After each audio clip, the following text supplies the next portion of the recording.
विज्ञान जगत हो या आध्यात्मिक जगत, समय और ऊर्जा दोनों ऐसे महत्वपूर्ण कारक माने गए हैं जो एक व्यक्ति की दशा और दिशा दोनों को निर्धारित करते हैं।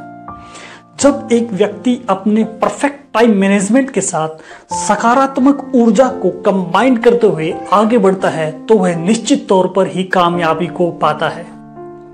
कई बार रोजमर्रा की जिंदगी में हम ऐसे नेगेटिव नकारात्मक व्यक्तियों से मिलते हैं जो हमारे समय और ऊर्जा दोनों को ही बर्बाद करते हैं।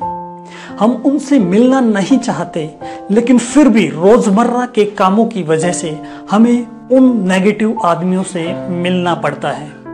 उन नेगेटिव आदमियों से मिलकर भी हम अपने समय और ऊर्जा को नष्ट होने से कैसे बचा सकते हैं, इससे जानने के लिए सुनते हैं महात्मा बुद्ध की एक बहुत ही रोमांचक और प्रेरणादायक कहानी।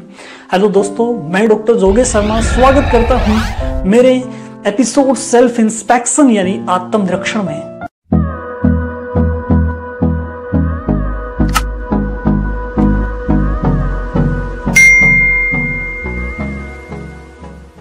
एक बार बुद्ध का एक शिष्य बुद्ध से कहता है कि हे तथागत, आप महाज्ञानी हो, सर्वज्ञ हो, लेकिन कई बार मैं देखता हूं कि जो लोग आपके विचारों का विरोध करते हैं, उनके विरोध करने पर भी आप सदैव मौन ही रहते हो। आप चाहें तो उस बातों का जवाब तर्क के साथ दे सकते हो, लेकिन फिर भी आप मौन ही रहते हो। इस पर बौद्ध मुस्कुराए और बोले, कभी भी अपनी समय और ऊर्जा को नकारात्मक व्यक्तियों और नकारात्मक विचारों पर व्यर्थ नहीं करना चाहिए। इसे समझाने के लिए मैं तुम्हें एक कहानी सुनाता हूं। एक बार जंगल में चीते और गधे के बीच बहस शुरू हो जाती है। बहस का विषय होता है, चीता कहता है कि आसमान नीला है, लेकिन गधा यह बात मानने के लिए तैयार नहीं होता और बार बार समझाने पर भी गधा कहता है कि आसमान का रंग लाल है। दोनों की धीरे धीरे बहस गहरी होती चली गई। चीते के बहुत समझाने पर भी गधा यह बात मानने के लिए तैयार नहीं होता कि आसमान का रंग नीला है। अब चीते को बहुत गुस्सा आता है। वो गधे से कहता है कि इस बात का निर्णय अब जंगल का राजा शेर ही करेगा कि आसमान नीला है या लाल। इस चीज को लेकर दोनों शेर के पास चल पड़ते हैं। रास्ते में चीता बहुत गुस्से में होता है, लेकिन वहीं गधा अपनी मस्ती में निश्चिंत होकर आराम से चलता है।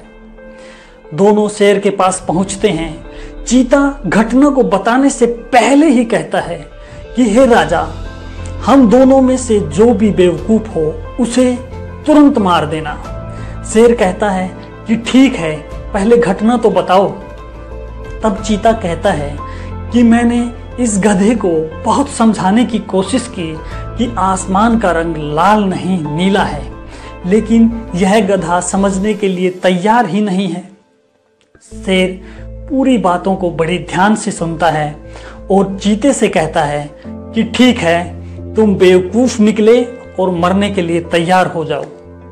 इस पर चीता बड़े गुस्से में होता है और कहता है, लेकिन आकाश का रंग तो नीला है, अब मुझे मौत की सजा क्यों दे रहे हो? इस पर शेर बड़े कमाल का जवाब देता है और कहता है कि मुझे भी पता है कि आसमान का रंग नीला है, लेकिन तुम बेवकूफ हो क्योंकि तुमने गधे के साथ बहस की, इसलिए मौत की सजा तो तुम्हें ही मिलेगी।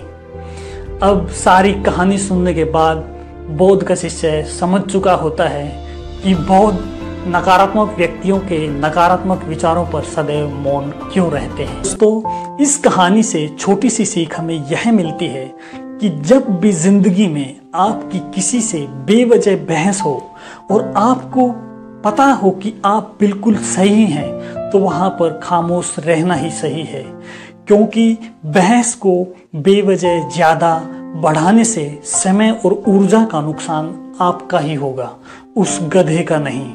दोस्तों, मेरी छोटी सी कहानी कैसी लगी ज्यादा से ज्यादा शेयर कीजिए। नमस्कार, धन्यवाद।